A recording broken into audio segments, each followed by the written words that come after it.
नाथ, इतने सारे लोग प्लेन क्रैश में चले गए, क्या आप उनसे प्रेम नहीं करते थे? सखा, प्रेम तो सबसे है बिना भेदभाव के, लेकिन कभी कभी नियति के आगे मैं भी एक मौन साक्षी बन जाता हूँ।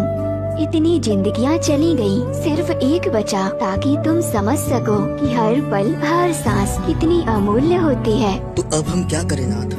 जो चले गए उनके लिए प्रार्थना करो सखा, और जो पास है उन्हें प्रेम करो, क्योंकि जीवन ना भूतकाल में है ना ही भविष्य में, जीवन तो इसी क्षण का नाम है। पुरी में रथ यात्रा का दिन था।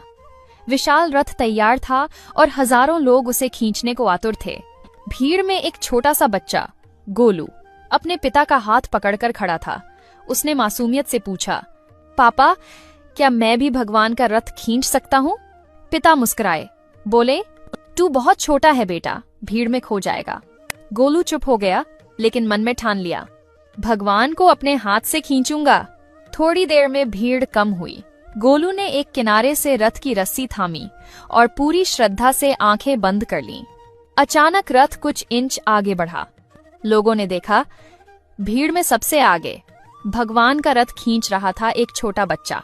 पुजारी मुस्कुराए और बोले, भगवान कंधे नहीं देखते, भावना देखते हैं।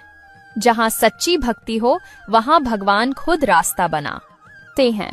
जय जगन्नाथ। पुरी मंदिर का एक सेवक था रघुनाथ।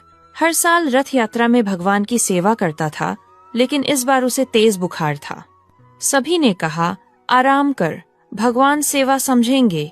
पर रघुनाथ बोला, भगवान हर साल सवारी करते हैं, क्या मैं एक साल भी चूक जाऊं? कमजोर शरीर, डगमग कदम, फिर भी वह रथ खींचने पहुंचा। जैसे ही उसने रस्सी पकड़ी, अचानक उसे महसूस हुआ जैसे किसी ने पीछे से सहारा दिया हो।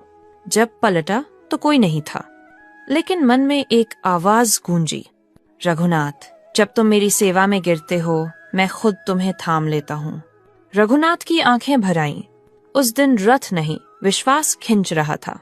भगवान की सेवा में किया हर प्रयास खुद भगवान के दिल तक जाता है। जय जगन्नाथ। प्रभु, आप बीमार है?